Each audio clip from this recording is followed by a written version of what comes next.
You're listening to Small Business Talk with Jerry. Sit in on great conversations with entrepreneurs who risk everything chasing the American dream.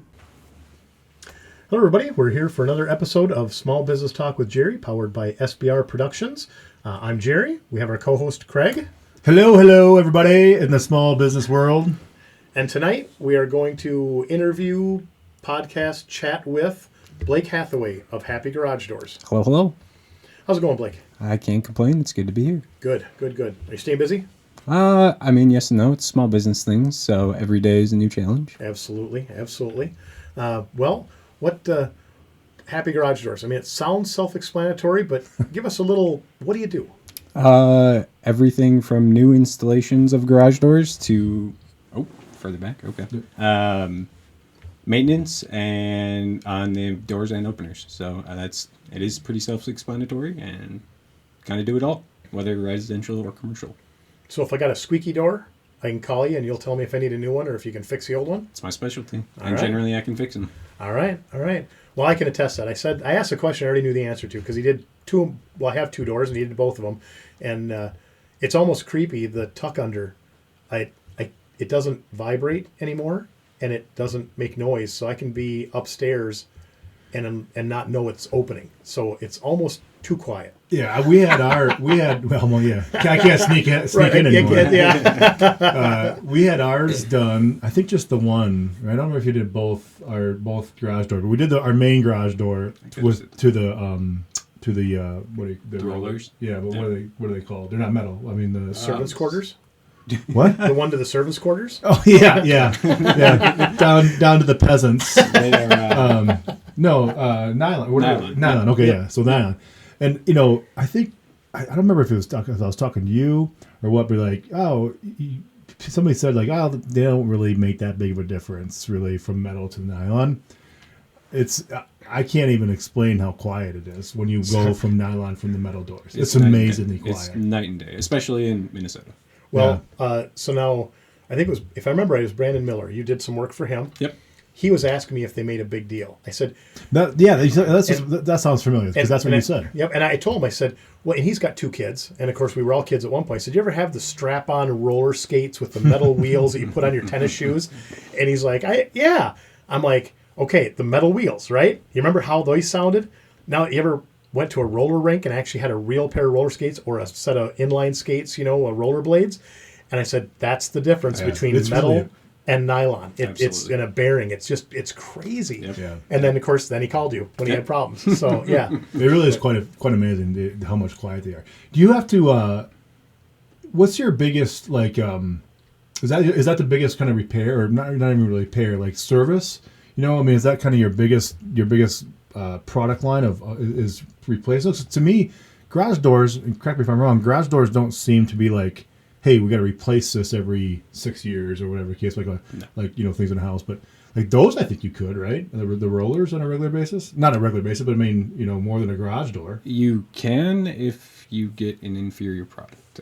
So the rollers that I put in, I wouldn't say it's the most of my business or super regular, but when I do replace them, I install rollers that are good for life, so you don't have to replace them. Oh. When it comes to annual kind of work or perishable items, I suppose it would be the springs, because they are under tension and they have a finite life. Sure. So they go every 5 or so years. Yeah, those are the ones that you're calling me whether you want to or not. So when I was a kid, every time you'd walk by the garage door, you'd get grease on your shirt because my dad would slather the tracks with grease. That's the way to handle that? All the screaming all the just slathering it full of grease in the track. No, please don't do that. No, it works. It'll get you by, but realistically, you're just putting a Band-Aid on a bad situation. It's going to burn out your motor. You put a lot of stress on your motor. I don't think people understand how much difference good rollers and straight tracks, aligned tracks. I didn't until you showed me mine. Well, when I had the garage built, the thing's 11, 12 years old. We had a garage door company come in, put in the opener and the door, of course, and it makes more noise the more open it gets. And it's been that way since the day they put it in. And I was like, that's a garage door. Yeah. Right, it makes noise. Right. Yeah. Then Blake comes up and he says, stand back here and look at this. And you look at the garage door and the tracks literally are there like a V. Now I'm exaggerating, and it's like, so the further it went, of course, and the rollers, they slide, so they make up for that a little bit. A little bit. But he's just like, yeah, we're just going to move these. We're going to straighten these out where they belong and get them flat and true, even with each other. And I'm just like, it seems like a lot of work for not much result. And I'm telling you, when he got done, I can, when we would open and close the garage door, because I work in there, I used to have a wood shop in there. My gun shop started in there. Right. Design HQ started in there after the gun shop moved out. And all these companies have turned into companies, but they were in that garage. If I'd open that garage door, you couldn't have a conversation. You stopped talking. It was like when an ambulance drives by. You just kind of waited for the door to open. That's like, okay, now we can continue talking. Right. Now, you just talk right through it. It's so quiet. It's amazing. All kinds of those little things that build up and cause all of that, like you said, noise. And then the other thing that people don't think about is all of that noise is stress, right? And that stress is going somewhere, and it's going on your motor. Right. Well, that motor also only has a finite amount of power and or life. How long do motors last? With a well-maintained door, which is the caveat, yeah, right. 15 to 20 years, if not the newer ones, significantly longer. I mean, because I think the one in my main garage, I think it's original from the house, which is 97. 90s. Yep. Yeah. Yep. So yep, we're absolutely. almost 20 years. So Yep. it's probably going to be. Do they just stop? Yeah, your electric motor is going to go out eventually. Yeah. Almost 30 years. Yeah. Math. Yeah, so 97 plus 10 is 27. Same age as me. Carry the 4. Right? Yeah. That motor is the same age as me. Oh, shit. All right, good You're times. still going? Yeah. I got a couple years. Yeah, what's the problem? So I've gotten 10 years out of that bad boy. So, okay, I got a cute story for Happy Garage Door. So I have another friend of mine, small business owner, Danielle Schmidt, Danielle's Dog Den, right? If you need a kennel, talk to her. She's awesome. She is awesome. She is awesome. She's great. She was picking up some product or dropping off something for our dogs because we use her also. And she came to the house kind of unannounced. And then she calls me and says, hey, are you home? I'm like, I'm not. She goes, oh, shoot. Okay, I'll come back later. I'm like, well, what do you got? Tells me what she's got going on. I was like, well, hang on. I go in my phone because Blake installed a MyQ garage door by LiftMaster. Yep. I knew that. Yep. And I go on my phone to my app. I open up my garage door. And then she walks in and I'm looking at her through the camera in the garage door opener. And I'm talking to her quietly because I'm in a restaurant. And she put down the stuff that she had.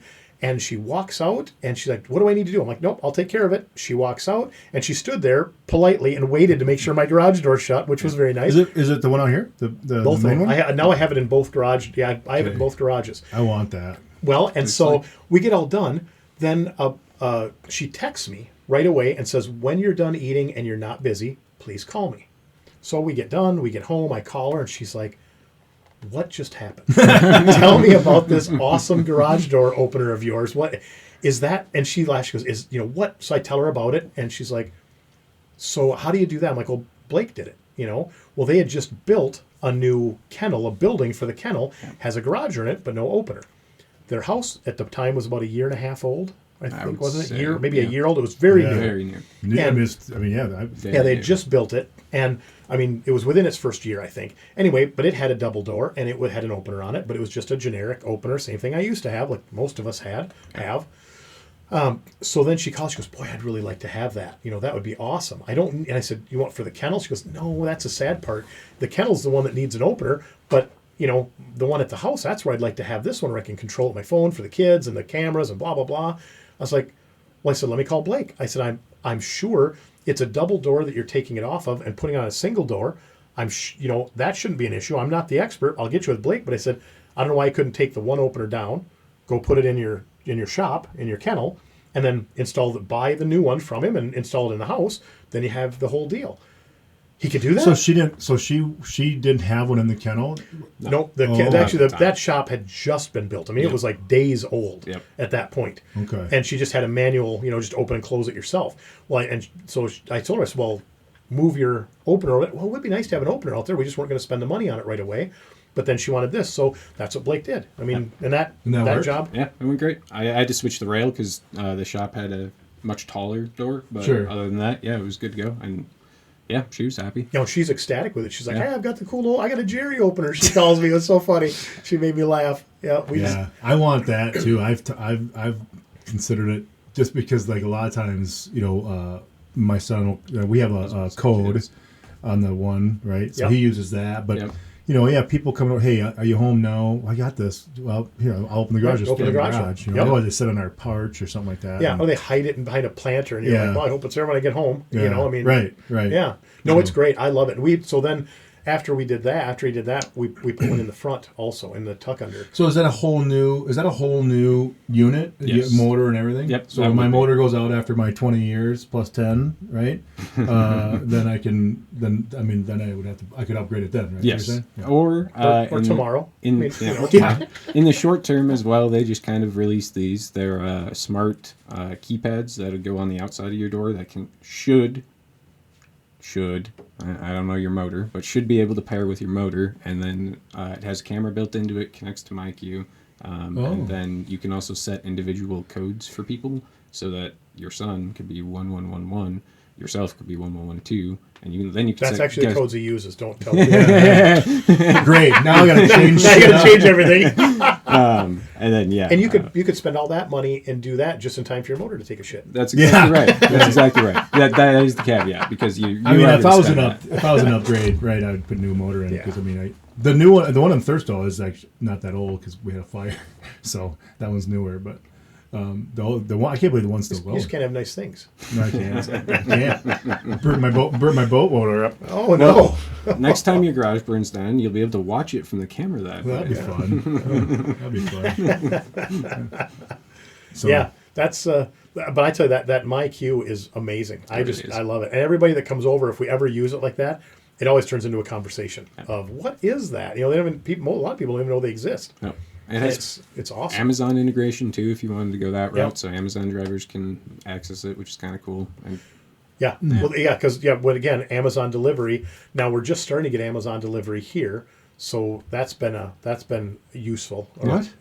It's starting. Well, I guess I don't know. Maybe I don't buy enough from Amazon. I don't know. They're just now coming into Stewartville? Well, I mean, the actual Amazon delivery is not coming by FedEx or UPS, but actually with Amazon trucks. It's Oh. been it's been a year, I suppose. probably Probably about a year. I guess I thought you just got Just got the hasn't been internet and getting you were just able to order from Amazon yesterday. I'm like, When we go to the outhouse, we take our iPad with it. And Wi-Fi just reaches. Yeah. We had to move the outhouse a little closer. good, yeah. good. Yeah. Thanks. I still don't have an Amazon.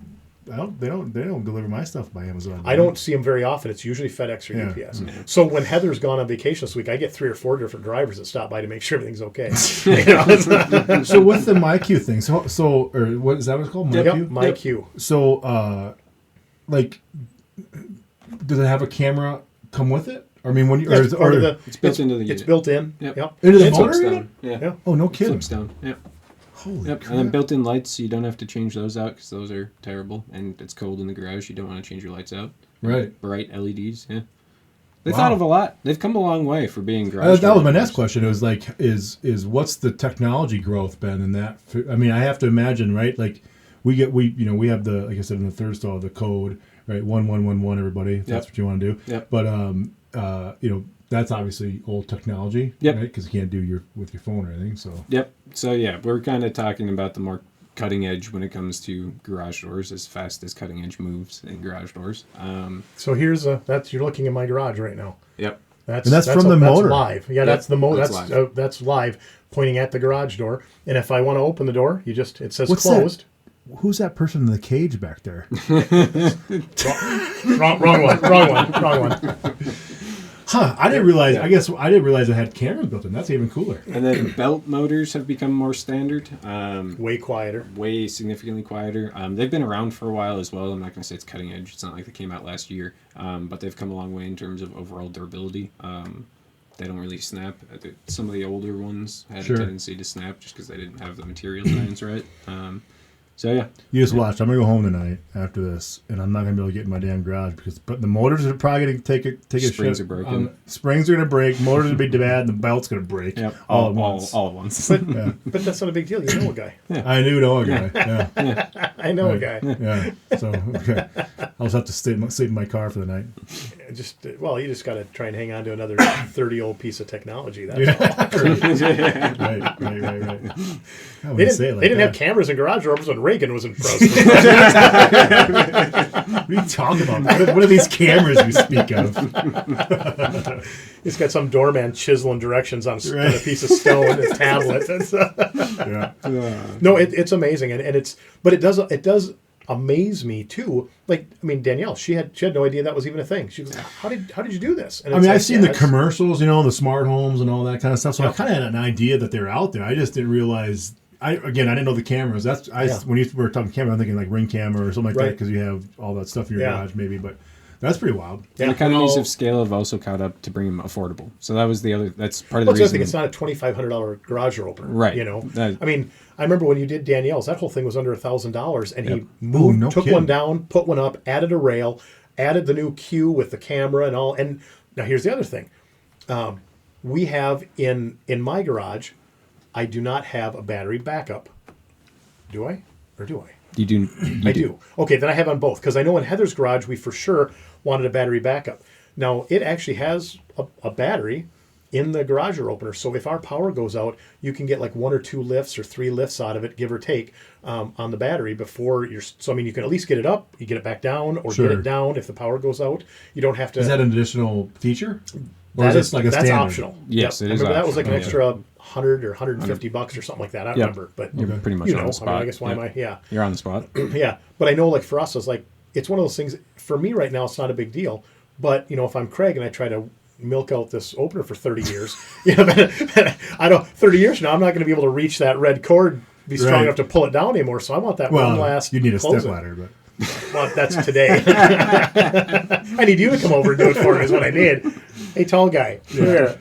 But but elderly people. Yeah. I mean, you take your dad, your grandpa, your grandma. You don't want her climbing on a stool to pull the red lever to get that door down. Because the power went out, where she can just have that. Now it's like, okay, you let it down. Don't open it because you don't have it. But it's all Wi-Fi, right? I mean, it's all done through Wi-Fi. Yep. Wow. Yep. I should look into that because I do. I've thought about that 100 times. Details. Yeah. And you don't have school-age kids, but the peace of mind of school-age kids coming home and you can physically see them walk into your house. Yeah, it's not even like I said. Well, Jody could see Craig coming home. Yeah, yeah. I can't. Well, maybe I should go. Maybe I don't want this. I don't know how I can sneak in anymore. But no, like my thing is like there's been a few times, right, where like we're leaving in a hurry or something like that, and like, oh, did I shut the garage door? Shut the door. This will tell you, and of course, and you can set it up. It texts me, like right now, if Heather came home, for instance, and she opened that garage door, I'll get a text, or like in the middle of the day, I'll be sitting at work, and also I get a text on my phone that says your garage door opened. It's like, well, I can call Heather, of course, and figure out what the hell's going on, or I can just touch on the app. It opens it to tell me that. I touch it and I can see what's going on, and then I see Heather staying there, and they're bringing a pallet of sweatshirts in or something for Design HQ or whatever, and she's just letting them in my garage to. And it's like, that's cool, okay. That's wild. I mean, I didn't realize it was that advanced. I mean, I thought it was just like a Wi-Fi thing on your phone, like open, close. That's it. No, it's and that's free too, which is cool. Not subscription. But, there's no subscription for it. Right. That's a good point. Today. Yeah. So far, they try to push it, but so all far. of the features are free. But and we were in. I remember who I opened it for. Might have been Tommy. No, I don't remember who. Anyway, but he had the same kind of situation like when Danielle came over, and we were in Jamaica. We're sitting in the resort, drinking Mai Tais with our feet in the pool, and you get a text, and it's like, put that in the garage. Hang on, and open up the garage door, and it's like, which garage are you at? And they're, because they called us. It's like, which one are you at? It's like, I'm, at the front of the house. Okay, it's Heather's garage, so open that up, and then we can, we can sit there and watch them go in, and we can close it when they get out. Like, how do I close this? I'm like, just go out. I'll get it. So is that? Do you see that? I mean, is that? Are you installing a lot of those? I mean, those are. MyQ is a feature across all of my motors. So regardless. So you don't even install a stupid one anymore. They don't. Yeah, they don't make them anymore. Really? I don't even have the option for them. Oh wow. Yeah. Okay. The CEO of LiftMaster is a big Internet of Things guy. So leading the way in terms of technology. But if somebody wanted like a budget build, you could accommodate that with a different brand or something. I mean, to save a few bucks or whatever. LiftMaster already has the budget option. I mean, their contractor series, it has MyQ built into it, but I mean, in order to get that kind of functionality, okay, I'm a tech nerd. You really just need to plug in a Bluetooth chip to a motherboard. So in terms of their actual costs, it's next to nothing. So that's why they went to having it included in everything, because why would you not? Sure. So it's not that they included it and then upped the prices compared to everybody else. They included it and they're like, hey, it's an extra feature and you're not paying more than the other guys. Sure. Okay. The Good non news. the non Non-Lift Master. The 1997 model. Right, exactly. There are other, manufacturers out there for motors, but I typically stay away from them. Yeah. so LiftMaster, that's the one you mainly sell. Yep, that's where I go through. Yep. Okay. Wow. So how did you? I mean, so give us your background as far as I know you said you're a tech nerd. I mean, I know a little bit about you, but for those listening, right? You're a veteran. You were in the Army, Yep. right? Yep. But you can talk about that. But how did you become into garage doors? How many garage doors you put in the Army? Yeah, exactly. None. No, So okay. I suppose. I guess where do we start? Yeah, I mean, I guess you brought up the Army. I was infantryman. I signed up to jump out of planes, and then I'll be very open with it. During training, I destroyed my hip, and they ended up medically discharging That happens me. when you weigh 80 freaking pounds, man. Yeah, well, that's what happens when you lock your leg when you're doing jump training. Don't Jump do out that. of the plane and you're 4 Yeah. miles off because you just get blown away. Yeah. I wouldn't Where's have Blake? that problem. Like a dandelion. Wind picked up. We got We got to find him. I weighed a little bit more, not much more. They tried to fatten me up, but not much more. I did weigh a little bit more. Stick with me, kid. yeah. But We got the recipe. so I ended up getting medically discharged, and then after that, I did some landscaping just to fill in for the job, or for a job Guys for got to a eat. time. Yep. And- Guys got to eat. Don't you? Exactly. Yep. And then things started to go sideways there. I had a coworker that got a job in garage doors, and he goes, "Hey man, this pays great. You want to give it a try?" I said, "Yeah, heck yeah." Fit great. The company that I was with was great at the time, and one thing led to another. Yep. Awesome. And happy was born. So when you first started into with the previous company, I mean, I imagine you went in just fairly green, or pretty much all green, right? I mean, are they all training? Did they send you to Did they send you to garage door school, or? No, what was actually cool about that company is they had an It's in-house. called a garage. This could be a school. Oh, okay. They had an in-house training facility, which is pretty unique for the industry. I do like to refer to garage doors as kind of the redheaded stepchild when it comes to the service industry, when it comes to home services anyway, because you don't need a license to do what we do. So therefore, you don't need to go to school and pass a test and do all of these No things. real certifications Right. legally. Yeah. Right. There are in California if you want to, because of course there are in California. Of course. So that means garage doors probably that Q thing they probably causes cancer anyway. In California, so. Probably can't sell it there. comes with a warning label. Yeah. And there are definitely additional education that you can go get, but it's certainly not required. So yeah, they had an in-house training facility, which was awesome. They trained us in there before stepping foot on a customer, and then we would do ride-alongs for a period of time to get the kind of sales process down, and then they'd kick you out on your own. So, not to twist the knife, I guess, but you said you went there, the money was good, the job was good, the company was good, they trained you. Yes. What happened? They hired an actuary.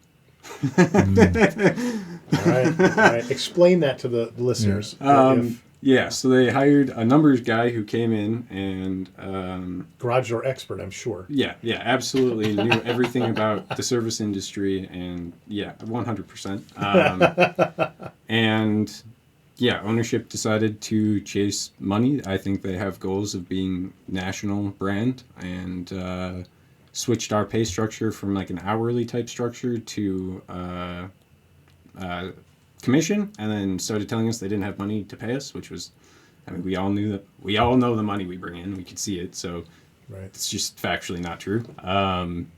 That's Not hard to pay your swallow. commissions, or To not pay us hourly. They said that they were losing too much money on hourly wages on wasted time, because they hired an actuary, so the actuary Right. broke down. So they said all you were right, lazy, basically. You were basically. wasting time. Right. Well, Sure. God forbid, driving between jobs. just Just wasting all pay his you for time. that. If you could just have them bring the garage to us, that'd be great. Right. You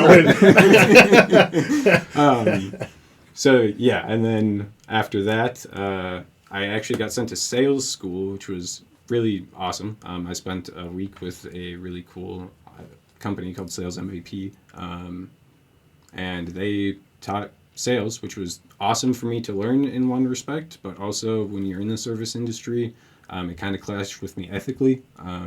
If you call me with a broken garage door, I don't necessarily believe I should be trained on how to manipulate you into buying a new one. Perfect example of this actual thing is this morning, I asked Blake, my garage door would not close. It happened last night. Got home, it wouldn't close unless I held the button down. It's only like 2 below. Well, yeah. Right. I mean, I guess I could have left it open. My garage is heated, though. You know, I'm fancy like that with a heated garage. Well, this wasn't the servants' quarters. No, this was at the main house. This was actually on property. That's out back. The main house. But I could hold the button down and it would close. I'm like, how? And I thought it was those sensors, right, or the whatever they're called, right? Yep. And then I'm like, it was kind of blowing snow. It's like sometimes that'll trip it. So I'm like, I'll just deal with it tomorrow. So I went to leave for our meeting this morning. And it did it again. And I know when my wife left, she just did it and it didn't close. Yeah, you're going to leave it open one of these days. It's going to happen. Yeah, yep. So I was talking to Blake after the meeting this morning. I'm like, man, I said the sensors are still green, and but it's not closing. So I thought somebody's like, and he's like, look, I believe you, but it's probably still those, or however you put it. Yep. So long story short was, he's like, just go home, kind of just try to bend them in a little bit, and that worked. All right, so I mean that's a perfect example of like he could have said, I'll be there tomorrow. Yeah. $100 service call, or whatever it is. I shouldn't put words in your mouth, but yeah, right. But that would have been very easy, and you'd have probably done it I absolutely would have, because I saw the sensors green. I'm thinking that's not it. Right. Yep. Right. So he's like, just bend them in a little bit, and that's what I went home and did, and it worked fine. So I mean that's a testament. We talked a little bit before the show about small businesses and the challenges that as small business owners run into is when something goes wrong, when something goes bad, right? It doesn't matter if it's expensive to fix.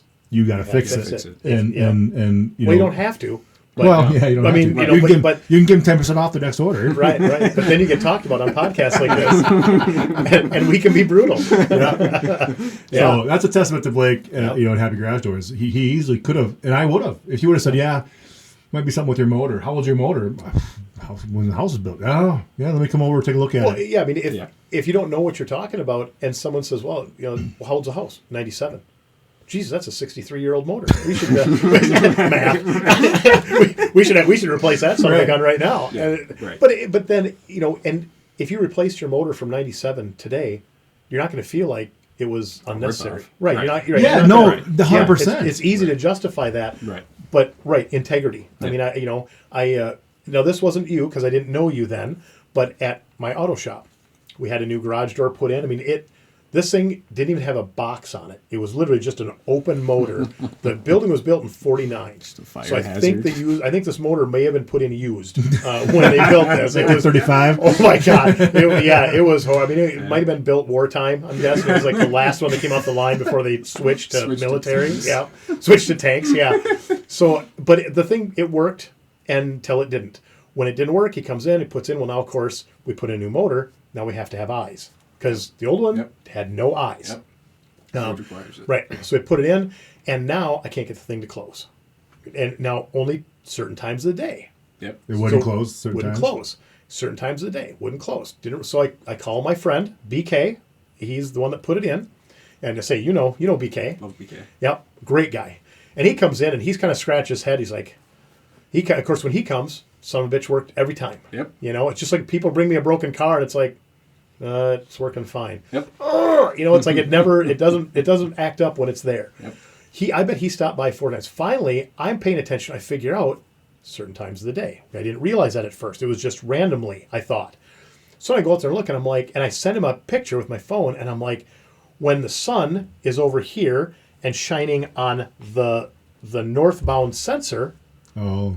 So I'm like, he said, so then I go over and I put my hand over. So I tell him, and I said, will the sunlight mess with the lasers?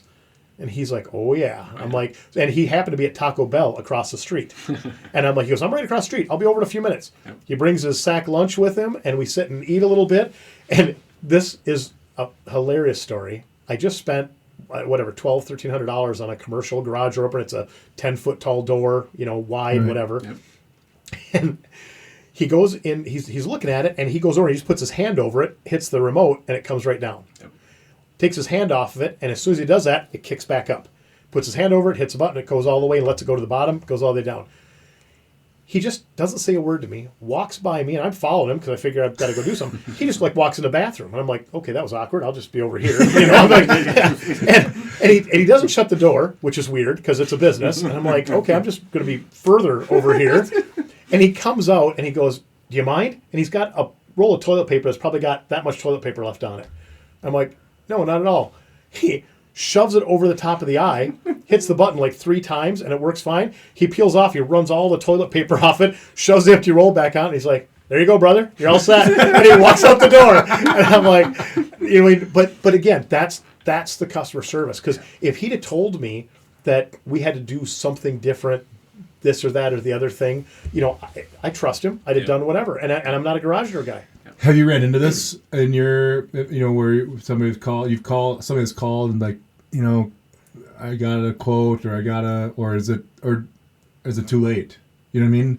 Like, I wonder if I called XYZ garage door and they said, well, yeah, you just need a whole new thing. I'm like, okay, yes. Right. And then, but you come here and it's like, well, no, you just need a toilet paper holder roll to put over the thing. Have you ran into that with customers? Like, what they felt like they were taken advantage of, and you have to be that guy. Like, yeah, you kind of were. Sorry. Yes and no, because like, unfortunately, like the argument. It's hard to make the argument after it's been fixed. Right. Well, and a lot of fixes. I mean, this is still a physical item that gets used and wear and tear on it. So a lot of fixes are going to be temporary. Oh, period. Sure. So. It's not necessarily for me to decide whether or not your money is better spent on the repair that's going to be temporary, and I'm going to tell you it's temporary and how temporary is case by case, versus just investing in a new door. Sure. And that's what I like to provide for people. There are times where somebody gets told, this company came in and told me I can't fix it, and I look at it and I'm like, well, you can, but you're going to be halfway to the value of a new door, and this is going to be temporary. This is going to be temporary. We had that situation with my friend Sean. Right. Yep. Right. Yep. Where he's just like, well, let's just hold off then. Let's save a little money and let's just do doors. Right. But it's not much different than when Blake said he could add the MyQ control panel. Exactly. Kind of the same thing. It's like you're going to spend a bunch of money on that, and you're still putting on a 30-year-old motor. Right. That's not. And when you buy the new motor, now you're going to have 2. Right. So yeah. So ethically, where it comes down to, specifically for me, I guess, is it's not my money. It's not my decision to make. Give them the options. You're calling me with a problem. I'm giving you solutions. Sure. I'm going to give you every solution I have. Whether or not it makes sense to you is up to you. I just want to. I want to leave you informed. If you're mad at your money, we'll spend it. But otherwise, here's what I would. What I like to do on the car side of things. When I tell folks, like, if it was mine, this is what I would do. Yeah. Right. And I usually preface that with, I don't know your financial situation, and I'm not asking. It's none of my business. Because none of us have. That's not where I was going with that, for the record. And everybody's patience level is different. Like, Jerry's patience level for a car that squeaks might be significantly less than somebody else's because he's a car guy. Right. Or I'm a garage door guy. Maybe, whatever, this garage door squeaks, it's not really affecting anything, whatever. But for, a guy in the super nice house that wants to... Yes. Good point. For him, it's a big deal. I was helping Blake set up the Happy Garage Door truck, right? So we're in my driveway in front of my shop here at home, and this guy, I open the garage door so we can get in the garage. He's parked right in front of it, and he walks in and he starts looking at things. He looks at me like, what is wrong with you? And he's just staring at this garage door like I murdered someone. I'm like, what's wrong? He goes, don't you hear that? I'm like, well, it's a garage door. And he's like, that sounds terrible. I'm like, I said, well, to be fair, it's 11 years old, but it doesn't sound any worse today than it did when they put it in. He's like, that's even worse. I'm like, how about you leave? But, then here we sit, and a week later, we were stocking his truck, and he's like, this set of rollers. And he said, then he come back, and that's when we come back and look at this, and you see that kind of V scenario. And then you look, the guys that put the door in, which was not BK, by the way, it was a different company that we contracted when they built the garage. Yeah. I know his work. Yeah, he's very good. But these guys put the door in. They have to drop the punched channel from the ceiling. Mm-hmm. So these tracks can be as straight or as crooked as they want. They didn't have to match up to a stud or a joist make it fit. They can put those things. It's a wide open ceiling. They can put it wherever they want. Spend 10 extra minutes. Right. It literally was. I mean, tape measures have all those little lines in them. Yeah. Use the same one for the front and the back. That'd be great. One, and then it's like quarter, and then two lines, and then a half, and 2 lines. I'm guessing the guy that installed my door the first time was like, well, that's a strong 3.5. Like, there's other hash marks on there, right? You don't have to go to the even inch, bud. A lot of companies like that, especially if you got it done by a builder, they'll use people that are paid per piece versus, anybody that has the time to perfect it. Well, that was the funny part. I had a builder build the garage. Yep. They subbed out that garage door. Always do. The guy that showed up in it had a truck real similar to yours. Yep. And it was commercial. It was a commercial truck. Yep. And it was set up. And when he opened up the sides, it had all the stuff organized. So, he was a garage door guy. Yep. But there was not a logo on the side of the truck. There was no name, no number, no nothing. And back to your point, you don't need to be certified. You don't even need to be a legitimate business at that point to put in a garage door. You just so you know somebody that's building buildings. Yeah, you know somebody that's building buildings. Yep. Right. Yeah, that's it. Well, yeah. So I want to circle back to the company that you were with before. So I find it odd that they put you through sales training, because I understand why they did it, but listen, there's people in this world that should be doing sales, and there's people in this world that should not be doing sales. And I'm not saying you are or not, but it seemed odd to me, like to force somebody into that role if they're not comfortable with that. Because you mentioned it was like you kind of want to get some of your ethical standards, but you were put in between a rock and a hard place, really, because you had to make money. Right. You had to provide. So that's it seems like an odd thing for a company to do. It's 2 different jobs. 100%. Yeah. It's 2 different jobs. I'm in sales, right? I couldn't put in a garage door to save my life. Exactly. But that's why I hire you, right? So I freely admit I'm not a handy guy. I can't build shit. Right. But I'm good in the sales role. Right. Absolutely. So that's my role. Yep. Like that's why when you said that, I'm like, yep. That seems really odd that that's how they went. Yeah, you would have thought they would have hired. We thought they would have hired somebody like, hey, Blake, I sold this garage door. Come put it in. They tried to do that, and they're not a super big business either. By now they've been in business for 7 or 8 years, I would say. Total? Yeah. So they're not a super huge business. They're doing millions in revenue. They've grown very quickly, but they have during that time they were definitely transitioning. So for them to send me to sales and why they did that, I think they were trying to put people into leadership roles, but they were also they had a dedicated sales guy at one point, and then he wasn't doing his job well enough. Garage doors is very interesting because I can turn a repair opportunity that if I know everything, I can turn it into a new door sale. I can turn it into a new door sale very quickly because I know the ins and outs of it, and it's easy for me, not the technician, to turn it into a door sale. So if you're a company that's willing to prey on that, exactly, then you just try to turn everything into a door. Right. And do you feel that's where they were trying to channel you guys and gals? If you wanted to eat. Not necessarily towards door sales, but I was. Yeah, and then, or you would put together repair packages that would renovate their entire door, replace absolutely everything from everything, and then you would put together these ridiculous packages from the top bottom, and then those were your options, where the bare minimum was actually the repair that they needed, and then they felt pressured to get everything else.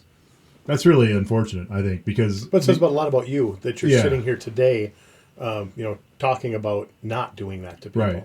Because just if you go back to what I said earlier about what I spoke with you about this morning. How many are me are out there like, well, it doesn't work, right? So you come in, right, you could have came in and said, well, your sensors need to be adjusted, or by the way, here's a list of stuff that you know I would recommend. You're Even a nice though you guy. don't. Yeah, you're a nice guy. I'd like to come back in 6 months and do it again, or I can just sell you this, and you don't have to see me again for 2 years. Or, yeah, I just that seemed like that's just not a great way, I think, to do business. But I mean, I guess it generates revenue. It generates revenue. It does. And to be fair, I mean, we're not mentioning who this company was at this point. So, but to be fair, it's one of two things. I mean, it's either deceptive, or it is deceptive. But are you intentionally being deceptive, or are you just not good at what you're doing? And I don't mean you. I mean the company. They're still feeling their way through. Right. This could be good people running this. Yeah, and I don't want to say new. You don't know that it's I'm malicious. not saying it was deceptive or anything, but it just it doesn't seem like an honest approach. No, because and the reason I say that is because they they sent you to sales school. Yeah.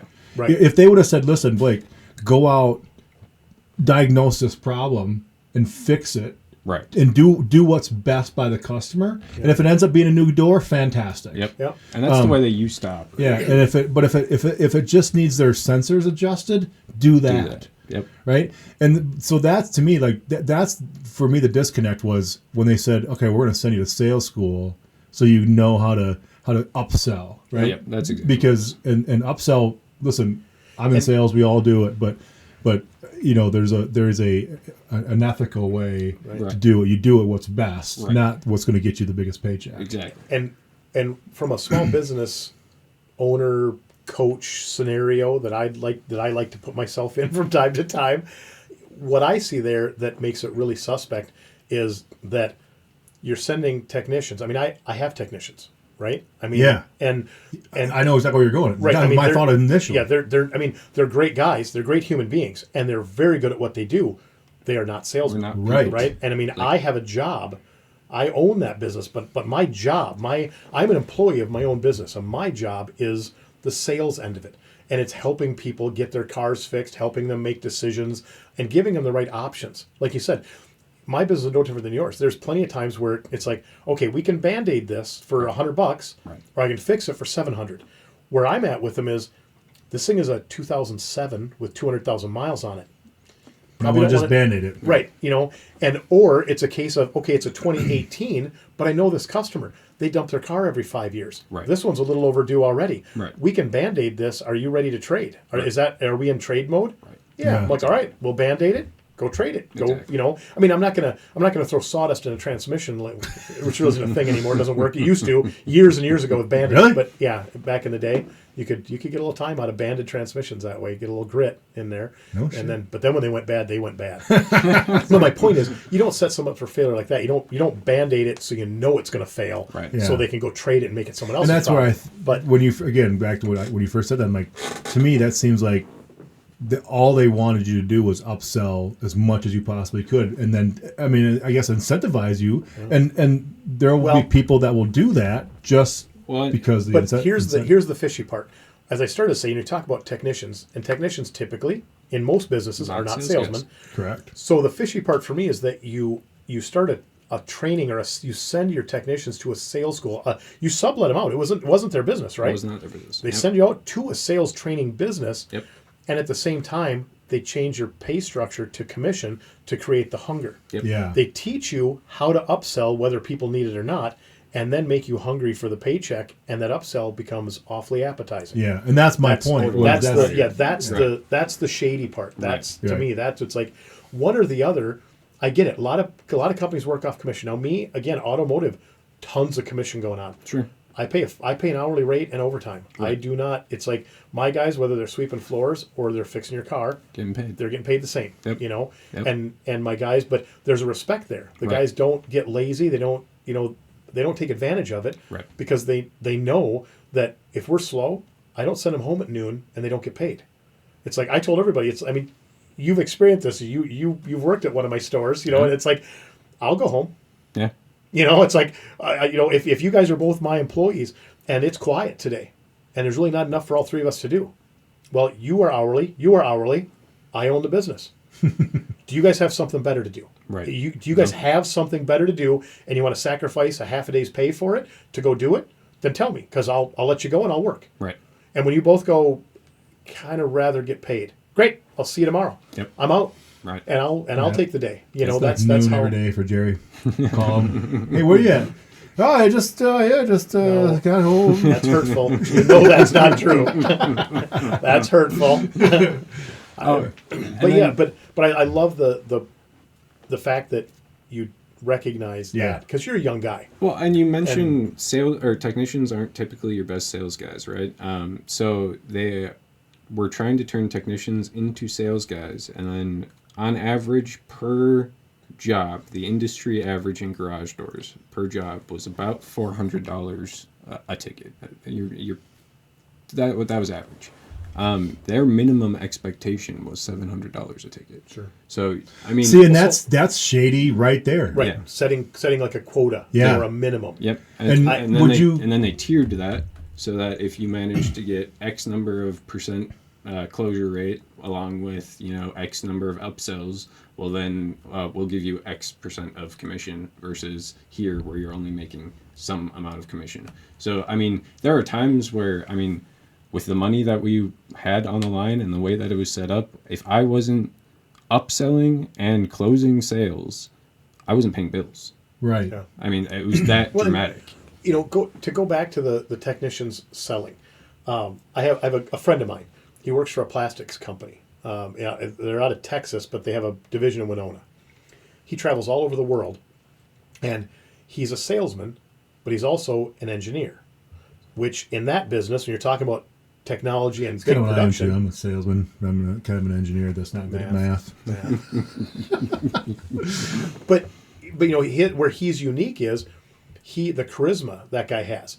He could walk with you all day long and sell with you, and you guys would get along great. The charisma, that ability to talk to people. The difference is when you started with Precision Sign, you had to learn signs. Yep. Yeah. Okay. Yep. Now for him, he's an engineer Here, that has a personality, Exactly. which is odd. rare. Yep. Right. It is. I mean, and I'm not picking on the engineer. I am. A little bit. Engineers are weird. A little bit. They're their own breed for sure. But I mean, if you talk to him, when you talk to an engineer, this is going to get me hate mail. But when you talk Denise, to by the way, if you listen to this, Denise Fry, we love you. yes, absolutely. But I mean, you can pick the engineer out of the room. Yes. If you have a 20-second conversation with 10 people in the room and there's one engineer, for sure. 9 times out of 10 you're going to know who that is. Yeah. Yep. Now, when you talk to him, you wouldn't. Yep. He's like talking to us. It's just he's charismatic. He's fun. He'll have a drink with you. It's great. But they send him all over the world to sell products because he can troubleshoot. He can answer the questions, and so having a technician that has sales ability is a fantastic idea. But it's a unicorn. But it's a unicorn. It's a unicorn. Right. That's exactly it. You don't run into Tim's very often. Right. I mean, that's and his that's name. what they were It's like- searching for. And then turnover increased. And to think that you can run your company and just go, having a technician that's good at sales and understands that's a great, let's do it for everybody. Yeah. It's like, it's a unicorn. And it's a great way to put it. when that whole incentive system started, there were, there were probably 12 technicians total. There were 4 hitting those targets. I mean, including myself. And then fast forward to now, a couple years down the line, how many are with the company? 0. Where'd your unicorns go? Right. Well, you and I had a long talk about this when you still worked for them. Yep. And you came to me and we kind of chatted a bit. And I didn't work for the company, I had the inside information I got from Blake. But my thought was that new commission, when you mess with someone's payroll, when you mess with someone's pay scale, that's either awesome or it's the kiss of death. Right. It's awesome or it's horrible. I mean, and when he told me what he was doing before payroll versus what they were doing then, and I gave you a little formula. We talked about, I was like, go back at last year. You know your numbers. You sell and produce all this. You get to see what like you said, I know the money's there. I see it coming in. Yeah. You know what you produce for the company. Go back, put your new pay scale on last year's numbers. You got a W-2 from last year, so you know what you made on the old pay scale. You know what the new pay scale is. Plug in the numbers. Figure it out. and you came back with it was like $7,000 difference Yeah, if you did the big exact same thing. Yeah. So I'm like, okay, Less. I imagine. Yeah. $7,000 less if you did exponential money on that. And so he's going to have to work 20% harder, The same 18 pay. to get the same pay. So that pay change, that pay scale change was not an incentive. It was a penalty. Yeah. Well, and you talk about actuaries, and I have some friends that are actuaries. Isn't that like a bird cage? Like lots like a, Yeah. something like that, isn't it? Yeah, I think so. Yeah, that's what I thought they were. All right. So, I mean, that's their job, right? Is to figure out Inefficiencies. Yeah. And they're really good at looking at spreadsheets. Yeah. Yeah. And when I was a kid, we had 4 parakeets in our actuary. It was great. It was great. So when you, so are they still around in town? I think. Yes. Okay. And I haven't seen a van in. I haven't either. That's why I months. asked. They're struggling. I But bet. they have walked back a lot of that. They're still not back to an hourly. Maybe they are, but now they walked back a lot. Okay. So, like Well, you and said, so- new business. Yeah, Young, maybe they were younger just guys, testing the waters, just and learning they, stuff. And two, I joke about the actuary, but when you hire someone, a business coach, okay, so you and I've talked about this before. We know someone, the self-proclaimed successful business coach. It's like, what's your track record? How many businesses have you helped? How many people have you made millionaires? Yeah. You're going to be a business coach. These are the questions you need to have rock solid answers to. When you don't, it's like, well, how long have you been? What were you doing before this? Oh, I had this job. Right. How does that qualify you as a business coach? What qualifications do you have to be a business coach? And there are great business coaches out there, Yep. right? And then there are some not great business coaches out there. Right. Same thing. You hire an actuary. Everybody, every sign salesman, every garage door guy, every shop owner, every nurse, doctor, lawyer, were they the valedictorian of their class, or were they the guy or gal that just squeaked by? Right. Right? When I'm getting my hip put in a few months ago, I got lucky. I'm with one of the guys. He's a premier guy in the world. It's pretty awesome, and it turned out that way. I mean, he did a great job. I mean, Jody's with him. You recommended him, Yeah. and it's like that's awesome. But for me, if I don't have you, who has Jody, to tell me that this guy is creme de la creme, when I get this surgeon, it's like, Are you good at this? Well, I'm a doctor. I'm a lawyer. It's like, right, but if we put 10 people in a row, are you the best? It's like I used to be friends with the 27th best plumber in Rochester. Well, that doesn't help. There's 26 guys better than you that probably don't charge anymore. I want to work with them. Right. So so that's my thing. It's like they hired an actuary. Did they get bad advice? Right. Maybe they're not a horrible company. Right. Maybe they weren't malicious. Maybe they just got bad advice and they paid for it, so they felt like they had to follow it. And again, they have aspirations. I know that they have aspirations of being national brand. That's on their docket. So in order to grow to that, you have to be aggressive. You have to. But some people define aggressive as let's cut corners. Right. Right. Right. Or let's you can be aggressive, but you can there's lots of ways to be aggressive in the world of business, right? You can have integrity and be aggressive at the same time. I mean, you can, but it is more difficult. We talked about this in our meeting this morning that Rebecca did, right? We talked about bad reviews. That's an opportunity. Like cleaning that up is being aggressive. Mm-hmm. So hey, listen, I screwed up here. Right. Okay, and I admit that, and I'm going to take care of it, but I'm going to make it right for you. Right. That's aggressive. Right. We're not saying screwing people. Right. Wash my hands of it. See you later. Right. To be fair, this is probably not something I should admit out loud, but it's a life lesson, and it's 100% truthful. I have more lifelong customers right now from mistakes we made. Yeah, for sure. Than from doing something right the first time. Right. Yeah. Because we didn't leave them. We didn't just go, yeah, it's cold out.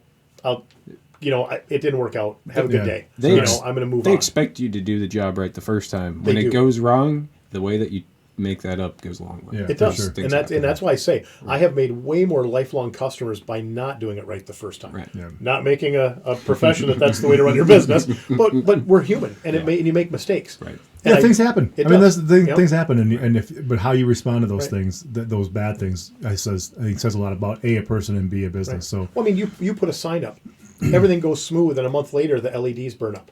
Well, LEDs should last years. yeah, But you didn't make the LED. Yeah. I mean, and again, not to be a cop going, well, it's not my fault. I didn't make it. But things happen. But it's yours. You own it. You're going to go out and take care of it. It happens a lot, actually. I mean, power supplies they're bad. It month happens. in, and all of a sudden they go bad. Yeah, I'll tell you. For us, you get a control module goes bad in the car. You diagnose it, control module. You spend $1,200 on one, stuff in the car, same problem. It's like, oof. Yeah. That was expensive because I can't expect my customer to buy a $1,200 module that he didn't need because we misdiagnosed it. Right. So then you go back and you diagnose it again. And you're like, wow, now my 45-hour diagnostic, I'm 3 hours into diagnosing this thing. And then the guys just finally go, I keep coming up with the same thing. Get me another module. Now you go get another one, you put it in, the thing runs like a champ. It's like, son of a bitch. Yeah. It was a bad module at a time. Now I'm 4 hours into a 1 hour job. I can't charge a customer for 2 of them, and I can't charge you for 4 hours of diagnostic because 3 of those hours, the hour I quoted them, we diagnosed it. The next 3 hours diagnosing, I'm diagnosing the bad part that came brand new in the box and bad. Right. And those are miserable. But at the end of the day, you call your customer and you apologize for taking all day for a 1 hour job, but you don't charge them anymore. I'll tell them what happened. It's like, this one was really a head scratcher, but we got the new part was bad in the box, and we had to go with another one. But we didn't believe it was bad in the box, so because you think, well, we must have missed something. Brand new. Yeah, and you got great guys that are very like you guys, very good at what they do. Great guys, but even they doubt themselves when something like that happens, and they're like, maybe I missed something. Yeah. And so. There's nice to have a little arrogance in there, to be like, I think we got a bad one, but that's not, you don't jump to that. Right. We're all humble to a point, and we're like, maybe I missed something. Let's take a second look. So before we get too long here, yeah. What's been one of your biggest hurdles? I mean, because you are now 2 years in? A year and 3 months. Yeah, a year and 3 months. Oh, is that it? Okay. Yeah, not quite 2 years. Biggest hurdle, we're the service industry, getting the phone to ring. Realistically, getting that clientele, because in the service industry, if your garage door breaks tomorrow and you don't know me, what do? Yeah. Like what, physically, if you put yourself in that position, you get on Google, and that's then you maybe scroll, you pick one of the first 3, you call them up, and there's this really it's this really great thing. It's called SBR, Small Business Referral Group, that has a lot of really fantastic businesses in it. So anyway, to be fair, your garage didn't open this morning, or didn't close this morning. Yeah. What did you do? Yeah, I know a guy. I mean, I knew he was going to be there. Yeah. So yeah, 5 minutes late, but you knew he was going to be there. He's that time of the day. Oh, okay. I was a couple minutes late. Yeah. But he's never late to customers. Just to our meetings. That's all. Yeah. But so that's been again, this is about small business, and so there's somebody out there that's maybe just starting a small business or maybe thinking about it, and that is one of, I think, when I owned Mosquito Squad, that was nobody knew I existed. Yeah, when I joined. Well, and advertising's cheap. Yeah, right. Super There's cheap. easy. Yeah. It's easy to get your value out of advertising. It's never wasteful. I mean, everybody has $1 million advertising budget. And going door to door for 7 hours every day of the week is super rewarding, and you love every moment of that. So in the comments below, if somebody came up and had a nice brochure and a sticker to put next to your garage door opener, how many people would use that? If it was on a door hanger when you came home, it was on a door hanger. If you had a sticker to put next to your garage door opener that had a phone number for a garage door, how many of you would use that? Now, full disclosure, so you guys have a cop out. I'm the person that I would take that and I would throw it immediately in the trash. I'm that person. Helpful. Great. Mike's here to help me make a point. I appreciate that. That's, I like magnets, actually. You know what I mean? Sure. Have that. I don't know if that's something you've done. But I used to have Mosquito Squad magnets, right? So for those of you who are listening, you may or may not. The Mosquito Squad logo was like this. Everybody thought it was me. It wasn't me, right? It was this big giant guy. He didn't have a cape on, but he looked like Superman with a backpack. Yeah. And but so the magnet was that guy, right? And people loved him, so I'd hand him out, and they'd put him out. So I got lost. So I me personally, I like magnets. The door hanger, maybe not. Well, I'll look at it. Yeah. Well, my thing is, you have a door hanger that has the magnet then. Yeah, with for it, sure. Or a magnet and a sticker, and because now for me, I have a Happy Garage Door sticker next to both of my the push button openers in the garage because it's on the wall. It's right next to it. Yeah. I stick it on there, and now I have that, and it's right next to the garage opener. You know where to look for it. I do need to get into the garage to put the sticker up. Right. So Well, that's what I'm saying. If you were just like you said, you're going to go door to door for 7 hours. If you went door to door with the little door hanger baggies, and you dropped a magnet or a sticker and a little trifold or a little something, a little advertising blurb like a door hanger, hung it on a doorknob, and just let them have it. Low pressure. Yep. Nobody's slow hounding you. burners. I used to do that. I used to do that with Mosquito Squad. I did a lot of door hangers from Mosquito Squad, and I would get calls. Yeah. I'm sure I got some customers out of it. I Yeah, can't remember, absolutely. But, Well, but especially if you like the cool thing is with the garage door company. Well, if you drive down my street, now I mean I kind of live in the ghetto, but it's there's Banged up two doors. there's two garage doors that I told you about it Yep. 6 months ago. Yep. That you can tell one they must have parked too close or something because it's got a crease goes right down over two panels. Yep. And then another one, the door just sits crooked. It's got a huge gap. It looks like the driveway's flat, but the door's got a gap on one side and it's tight on the other. Yep. So I'm assuming it's a door problem. Yep. But there again, even if you just drove around and hung it on those guys who actually need something today. Yeah. Yeah. But Right. I mean, when you have a motor you have a motor that should last 15 to 20 years. It's from 1997. When's it going to break? No idea. yeah, no idea. Probably idea. tonight when I go home. But Yeah. wouldn't it be great to have that magnet on your fridge or that Yeah. sticker next to your opener? Just go, I got a guy. And as a new business, like you are a year in. You're right. Becoming known is one of the biggest hurdles, Especially in a digital age, right? Yeah, that's for sure too. Because Google isn't free. You got to pay to play to Google from the majority of it, unless, one of the things that I pride myself a lot on is Google reviews. But that you start climbing those rankings. But those are the games that you kind of have to play in the service industry, because those are critical. And this is something we need to those of you that aren't small business owners or you're not in marketing. When Blake says Google isn't free, if you want to show up on Google in a respected manner, in a high ranking, if you don't want to be 7 pages back, that's what he's talking about. Can we get on Google for free? Sure. Sure. You can get on Google free on page 7. Yeah. And if you And want, nobody goes past right, page 1. search Nobody engine scrolls past the third Right. result, right? And if you want to ask me personally about search engine optimization, I can tell you all of the cutting edge ways to move your site up from 1998. 2025, good luck. Yeah. I have no idea. Right.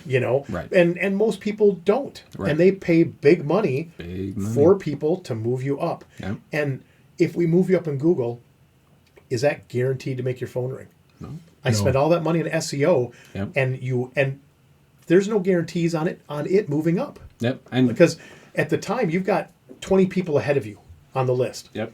and if I go drop $5,000, $10,000, $20,000 on SEO, how do I know that 19 people ahead of me out of those 20 didn't just do the same thing? Yeah. What's sort of more interesting too, SEO is great and it's a huge buzzword as well, and I Yeah. think it's great, but more and more, I guess in my age range, I find people aren't Googling and then clicking on a website to have that SEO matter. If I wanted to find a garage door company that I needed, I'd type in into Google Maps. Well, how do you rank in Google Maps? Oh, that's off of Google reviews. So Well, that's interesting. yeah, so that is, those kinds of things, it's like, yes, SEO is super integral, but the number of people that are actually going to click on your website and then click through to your either contact form and or phone number aren't super high, because it pulls up on Google Maps with a button that says call now, and people like easy. Yeah. So, they're all, it's interesting, and that's the biggest hurdle, because how do you do that? Well, you start with one, and then you grow it with every single person. Yep. So Yeah, you're only a Well, year in, so yeah, and I Right. had a real education on that when Google reviews went to Google Maps. Yep. Which was a year and a half ago, probably Something like 2 that. years Yep. ago, something Yep. like that. My Arvig rep, which is like the Yellow Pages. Yep. Okay, they still exist, and they're mostly digital, but they do. Arvig does still put out a modest phone book, and Greg was in. He's my rep, and that's the first thing he asked me when he walked in the door. He said, I want to talk to you about your ads. If we're going to continue what we're doing, we're going to bump them up, we're going to tone them back. He didn't ask me how business was. Didn't ask how busy. He didn't ask me if we're making any money. He didn't ask me if I liked my ads from last year. He said, how's your Google reviews look? Yeah. I was like, 4.9. And he just kind of gives me that head tilt and that, come on. I'm like, how long has this been here? I'm like, we're in our 22nd year. He said, you've been here 22 years. Yep. And he said, and you have a 4.9 Google review. I said, how many reviews? I mean, like, under 30? I'm gonna leave a bad one right now. And bring that down a little bit. So I said, honestly, I know it's over 100. No. I'm like, I said, we don't have like thousands, but I put Broadway Car Care in, came up, and we have a 4.9 rating with 122 reviews as of like a week ago. And he was just, and he was, of course, he's trying to sell me something. Yeah. So there's that. But, but then he kind of filled me in on, this is what a lot of people are looking for. This is what Google coaches you to look for now, is to go to Google Maps, look at the reviews, and then they'll rank you by your reviews at times, along with other site hits, things like that. And he kind of went through all this stuff that was way over my head, and I was like, I just fix cars, dude. But it was interesting, and for the first like 6 minutes, the last 45 minutes kind of lost me. But yeah, right, and that is kind of the lifeblood for the service industry, because most of those people, it's I have a need or something is broken now. Where's the closest and or highest rated, and that's what you're playing with. I'm going to give you a testimonial right here in front of like all of our viewers. I had a client of mine, had an appointment for his truck. He calls me in the morning, good kid, but his family's come to me since almost we opened. His folks have been coming to me for 20 years at least out of our 22. He calls and says, don't hate me, but I'm not going to make my appointment today. I'm like, no, dude, whatever, let's reschedule it. Everything okay? Oh, he said, is everybody okay, is what I asked. And he says, oh, yeah, everybody's fine. But he said, my garage door won't open. He said, it got about a foot up, it made a loud crack, and it hit the ground, and he said, I'm not touching it. Tension springs. Yep. He said, I'm not touching it. I'm like, all right. I said, well, who do you got fixing it? And he's like, well, I don't have anybody yet. That's my next call, but I want to call you and let you know that I'm not coming for my appointment. Again, real respectful kid, good guy. And I was like, well, I know a guy. And he laughs because he's like, oh, of course you do. And so I tell Sam, I give him Blake's information. Sam calls me about 2.5 hours later. He goes, hey, on the pickup. I'm like, yep. He goes, I missed my window for today, didn't I? I'm like, oh, did you get it out? Yeah. Oh, Blake's been here, fixed it, gone. Yeah, I'm not like band-aided. I said, did you get it open? He goes, yeah, I'm not even band-aided. I'm like fixed. That kid's awesome. And I was like, great. I said, now bring it down, drop it off. We'll sneak you in this afternoon sometime. But he calls me or Sam calls me at like 7:30 in the morning, right when I open up, and tells me he can't bring his truck because the garage door isn't open. I give him Blake's number. By 9:30, he's calling me going, did I miss my window? Blake was already there, took the call, got there, had the parts, fixed it, and Sam just came in and he goes, who is that guy? That was awesome. I'd never heard of Happy Garage Doors before. And I'm like, well, tell your friends. Yeah. So yeah, that's the big one. I think pretty cool. That is cool. And I'm sure you'll get business from Sam without a doubt himself, but I'm sure he will tell people because and it comes from a great family. But it was very cool that I was able to help with something like that, and then to hear back right away, because that's a lot of times when you give a referral, you don't always hear back unless it's bad. Unless it's bad. Unless it's bad. So it's really cool. Just I was in a situation where he had to call me back and say, "You still need to get my truck in. When can I come?" It is interesting you bring up referrals too. That is also super important. Referrals. Weird. Yeah, weird. Small business. Yeah. Super important. Word of mouth is not dead for sure. I think it's severely overlooked. Yeah. No, without a doubt. I truly do. And not because of SBR. Don't get me wrong. I just think 100% because of SBR. Well, so I do think there's kind of an interesting culture in Rochester. From being outside of Rochester, I tell people this all the time. I lived for years and years and years in Egan, and I never met my neighbors, didn't talk to them. I don't think they looked at me. I don't care. And that's kind of how everybody was up there. And then you hear about Rochester, and people are like, oh, yeah, they call it the biggest small town in Minnesota. Yep. Well, you come down here. I moved down here. Neighbors are coming up, giving me cookies when I moved in and all this stuff. I was like, oh, this is kind of interesting. Well, what's in them?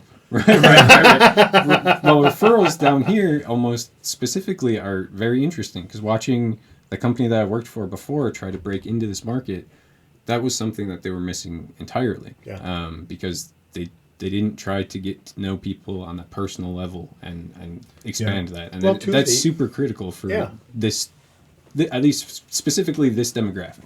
Obviously, they're thriving up in the cities where it's less personal, but Rochester is a really interesting demographic. Yeah. Well, you guys were both at the meeting Tuesday, and that was one of the things that we had 6 new people, or 6 visitors, I should say, guests at the Tuesday meeting, which was awesome. But I want to make sure and tell folks, like, you're in business. If you join this kind of group, if you enjoy this and you want to be part of it, you're going to get business from it. Right. But don't think because you own a business and you rent a seat, it's the magic pill. Right. You are now going to have to introduce yourself to these other people. You're going to have to interact. And I'll tell you, I was in another marketing group for just over 20 years. And now we've had SBR rolling for about 6-7 months. We're in our 7th month. Yep. And it's going gangbusters, loving it. But I have so many acquaintances, and more importantly, I have so many friends that I've met over the last 20 years through these referral networking marketing groups.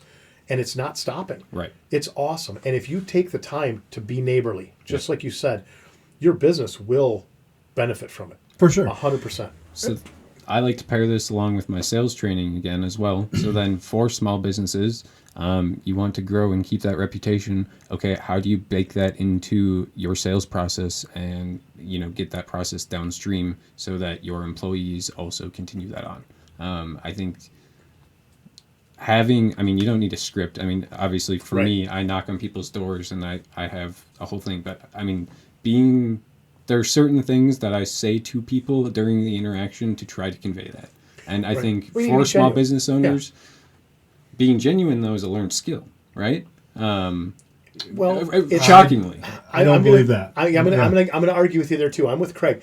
I think too many people aren't genuine because they're trained. Yeah. Okay. And I think that to be genuine is exactly what it says. Yeah. But again, the people who aren't genuine, you don't come out not genuine. You learn that. So I think the training is on the opposite side of that. That's fair. So you're not wrong. It's something I'm gonna amend what you said and see if you agree with me. How about this? All right. To be genuine, I do believe that is something you have to work at. To not be trained. Right, not look, like you said, a script. Yeah. Okay, how many times do you get robocalls? Now it's robocalls. Right. But before that you had telemarketers. Yep. How many telemarketers sounded genuine? Yeah, very few. Because it was a script. Because it's a script. They're leaning forward, they're reading a script, and it's the same script that every single one of them have. Yep.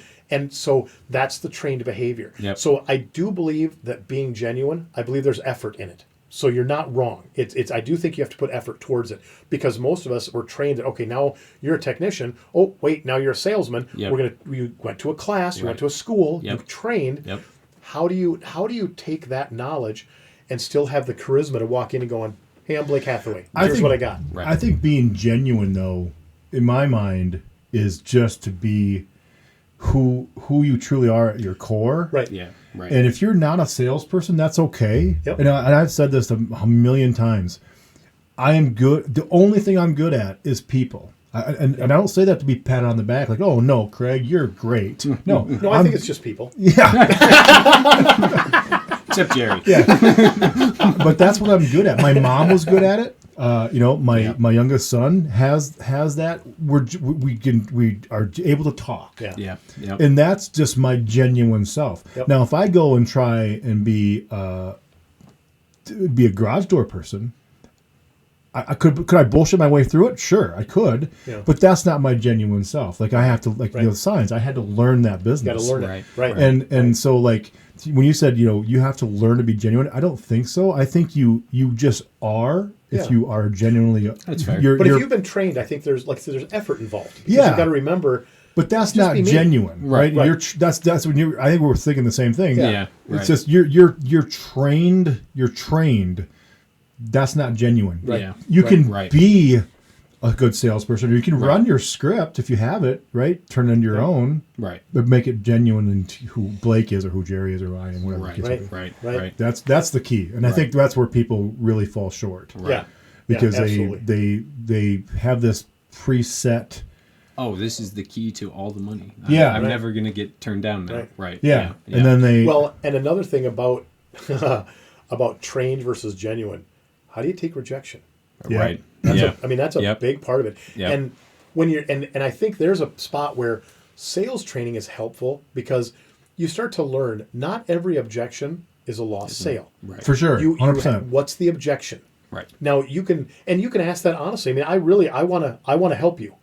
You don't want to do this. Okay, what's the objection? What's the, and that's trained. You don't just know to ask that. Right. That's something someone has to explain to you that, there's 100 reasons why he doesn't want to buy a garage door. Right. And some of them are legitimate. Some of them are not because he doesn't know garage doors. I mean, you're going to sell Craig this. And so, if you put your sales hat on and you sell him that control panel we talked about, right now his garage door opener works. That's a pretty easy sale. Yep. You have integrity. You're going to go, how are you going to feel 6 months from now when the When that garage thing door breaks. goes Right. bad? You gotta buy a new one. Right. And now you buy a new one. You spend a lot of money. Now you have this control panel that you really didn't need. Right. So should we price out an opener and make the decision between the two rather than just shoving this one down your throat, and selling it Yeah. trained? Yep. So it's Yep. like, and that, but ask for the objection and Right. what's going on. And you're the expert. He's not, I'm not. Right. So when I have an objection, is my objection legitimate? Valid. Right. I don't know. Right. I mean, I think it is, or I wouldn't have made it. Right. But you need to decipher that a little bit. And That's like- where sales training comes in. that's where that- sales training yeah. comes in. Right. Yep.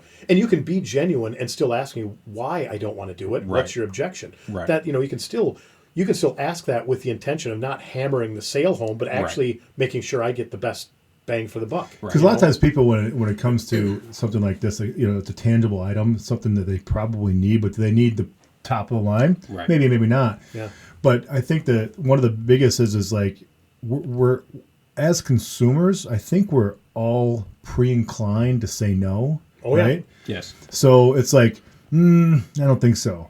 But at the back of your head, but I'm I gonna know, get that one. but yeah, or but I know I know. I'll use me as an example. My thing is, what do we say? 25 years old, 30 years old, 30 years old. Yeah. 27. So my garage door is that old. I know that I'm going to need a new one. Yeah. Now I could go to Menards or something like that, probably, and buy one and probably put it myself because I'm super handy with tools. I got like a wrench and a screwdriver. So, but if I say to you like, all right, like I need to do this, and you're like, oh well, it's going to be $7,000.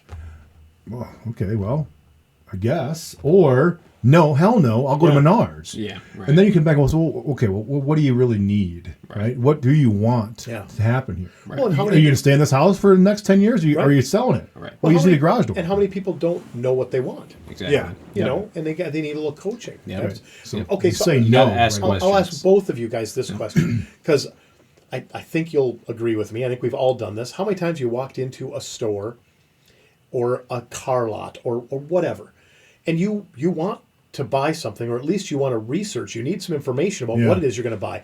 The first guy walks to you, "Can I help you?" What do you say?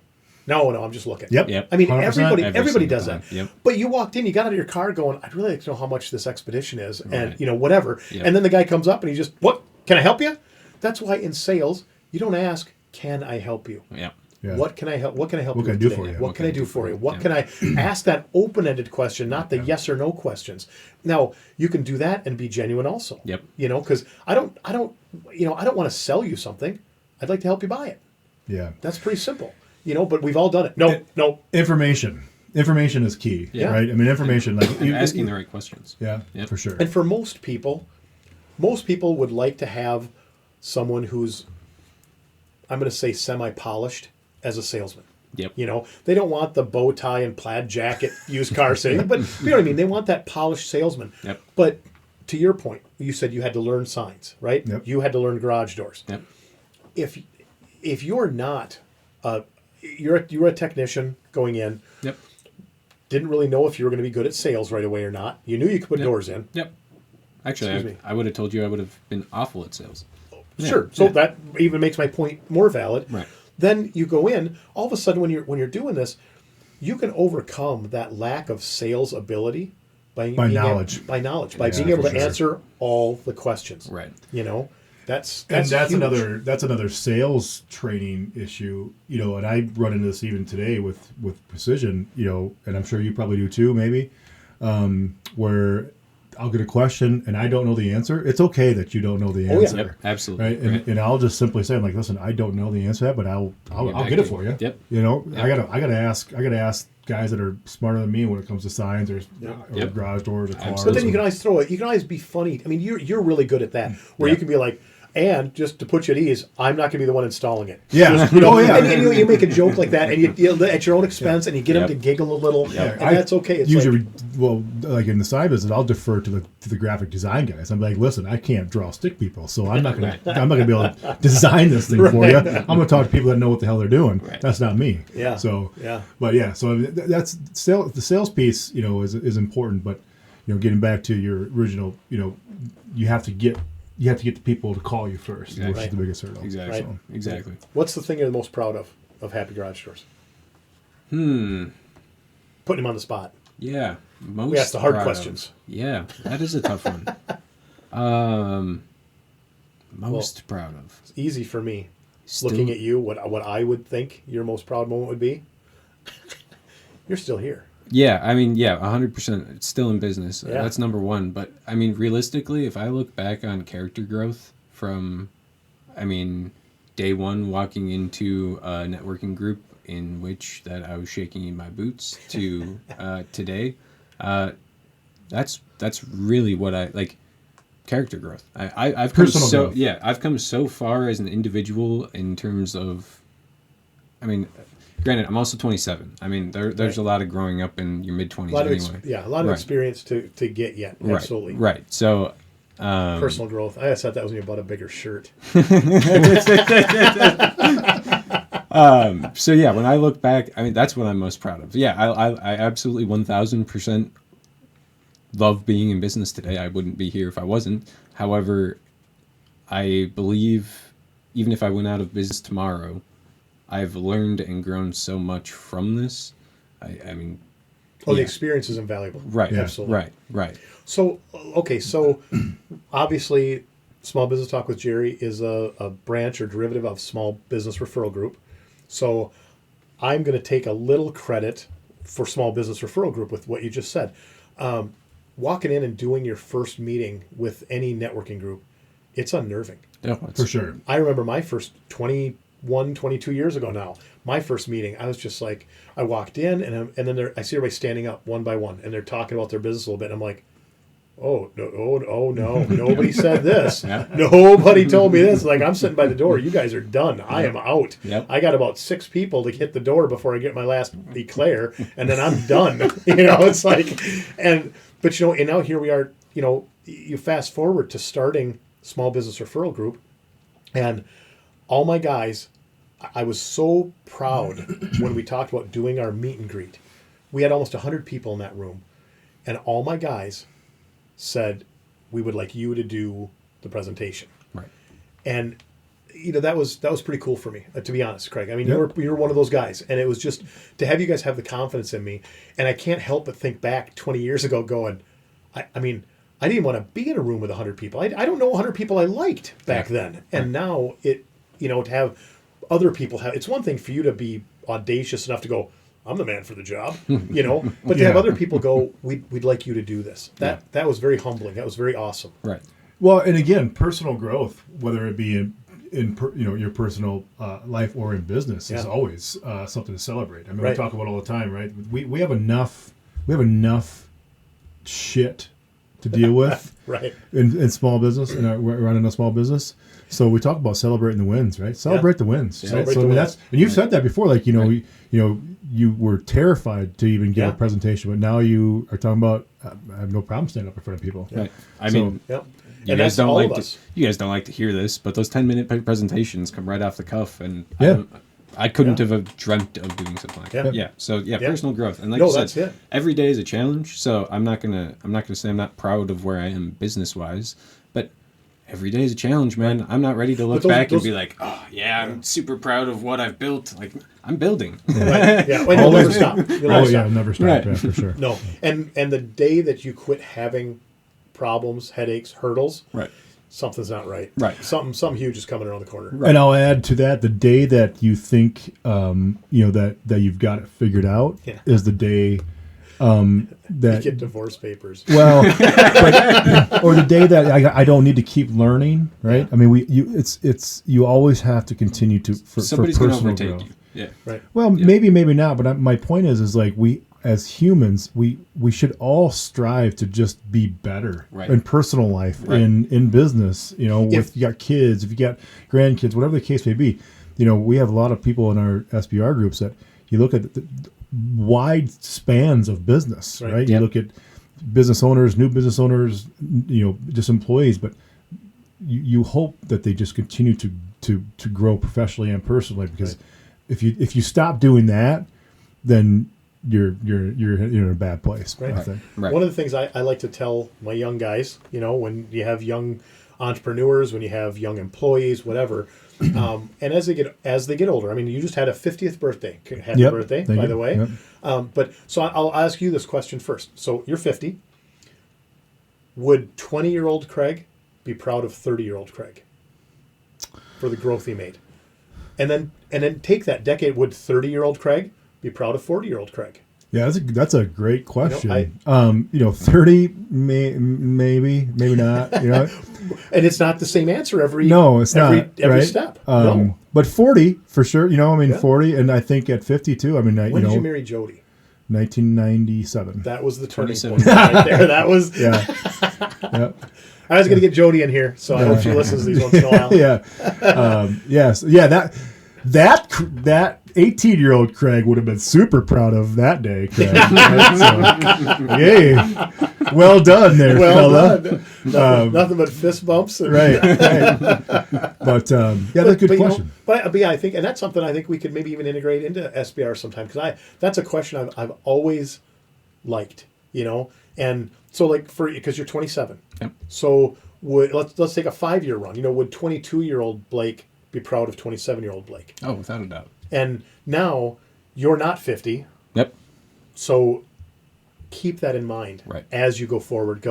Every time you have that opportunity to do something that you wouldn't be proud of, think about that. I mean, it's a great way to keep you grounded a bit. Yeah. Well, you know, I think. You talk about being grounded and all of that too. This is a completely random tangent, but whatever. That's what we do here. We're having a podcast about small business on a poker table. I mean, with a Miss Pac-Man and a golden tee behind you. I mean, we're all about random. I will never discount how. I mean, you bring up lucky and opportunity. I will never discount how fortunate I am to be in the situation, to be sitting in this chair. Right. There were a lot of. I mean, it's everybody's life that leads to whatever events, but like there were a lot of things that could have gone many different ways, but I got lucky. To be in the position that I'm in, especially with where we're at economically, with what my generation has to deal with just in terms of cost of living, cost of school, everything. To be in my position, I'm extraordinarily fortunate. I'm one of an extreme minority, I believe. So yeah, staying humble like that. I mean, yeah, I keep all of that in the back of my mind. To like, I don't want to get to 30 years from now and be like, well, what was this all worth? It's like, no, I got to do things that, I mean, I make decisions that people never get the opportunity to make. Every day. And that's really cool. And don't stop doing it. Right. You know, and don't stop doing it. Never apologize for working. Right. You know, for striving, for trying to be better.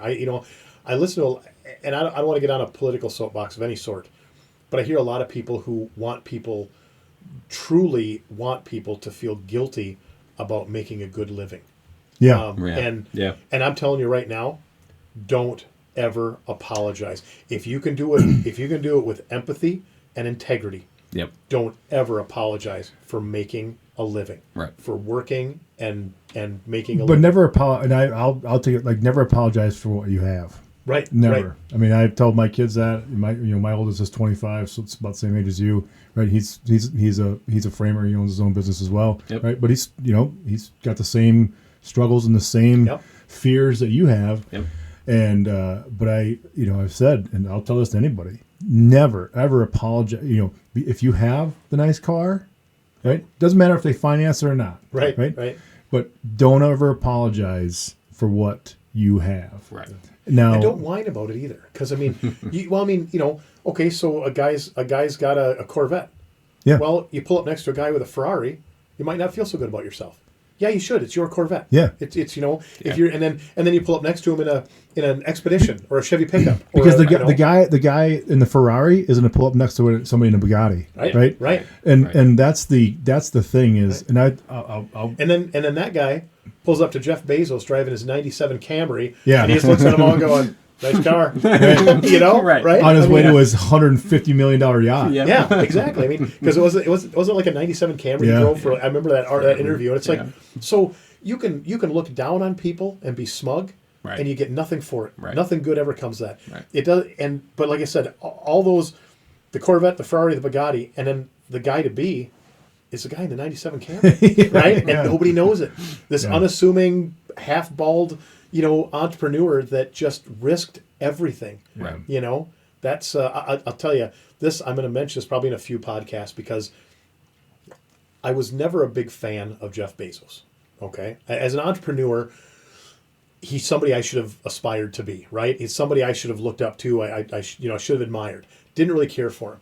He had one interview that changed my mind about him, and the question he was asked was how much of Amazon he still owned. Right. And he said 15%. And the interviewer said, Amazon is $1 trillion company. That's $150 billion. That's incredible. And Jeff Bezos, he's sitting back, leaning back, and he kind of has that little head tilt, and I don't want to say smug, but kind of a smirk, and it wasn't arrogant at all. It was just kind of appreciative. And he said, what I like to think of is I didn't build this company by myself, but I was a big part of it. I'm the reason Amazon is here. Now, not the reason it's as successful as it is. There's a lot of people that get credit for that. But I own 15% of it. It's $1 trillion company. The most important thing that you need to take away from that is that I helped generate $850 billion of wealth for other people. Yeah. Right. And when he said that, and it's the way he said it with compassion. He said it with empathy. He did not say it like, I'm a big deal, right? And that one comment or interview really changed my mind about him. And I thought, now, the three of us in this room, we're probably not going to get to the billionaire status. I mean, that's just not probably in the cards, One of us might But I mean, seriously, there's very few billionaires out there, but it does like 30 of them, isn't there? Something like that. I don't know. I mean, it's not very many. Documented, I suppose. Yeah, I mean, documented, you look at in the UE, but anyway, everybody's everybody in Saudi billionaires Arabia there, is, I right? Yeah, they don't have to. They just don't have to claim it. But my point is, but it makes you think about that. Going, don't apologize for what you have. I mean, it's a perfect point. And Jeff Bezos, he wasn't made to feel like he owed anybody anything over his $150 billion, but he pointed out made $850 for other people. Yeah. It's like that's an amazing outlook on things. Yeah. So, sure. Yep. But Blake, is there anything else you'd like to tell the world or our 8 listeners about Happy Garage Door? I guess I will finish off with a thank you to you, I suppose, for hosting me, and Thank you. for giving me the opportunity. The lottery that I hit, that I got lucky with, was conversations with you. That's very, very kind. Thank you. Appreciate that. Yay, hail Jerry! Stop. Maybe I'll talk about you once you buy a motor from me or something. I don't know. Well, it's going to happen every 30 years. I bought rollers. Come on, give me something. Some nylon rollers. Well, I'd like to thank Craig for stepping in tonight too and co-hosting, because it's always a pleasure when you're here. I have so much fun in these, and Blake, you're a great guest today. These podcasts are. I mean, if nobody ever watched it, I'd still do them. They're so much fun. How can, for all of our people that need garage doors or want to meet Blake Hathaway and have them touch their garage door, that sounded way Lovingly. creepy. That was not what I meant. That weird. was really creepy. But you get the point. How do they get a hold of you? I'm on Facebook with Happy Garage Door Services. For whatever reason, it's super touchy, so type that in like letter for letter. Don't know why there. And then Google, obviously, or you can call me at 507-216-6192. Awesome. Craig, Excellent. anything to add on our way Nope. out? Nope. It was good. Been nice to chat with Blake. And that's all I got. Awesome. Well, I'm Jerry again. Small Business Talk with Jerry and SBR Production. You guys were great. I love it. Have a good night. We'll see you guys next time.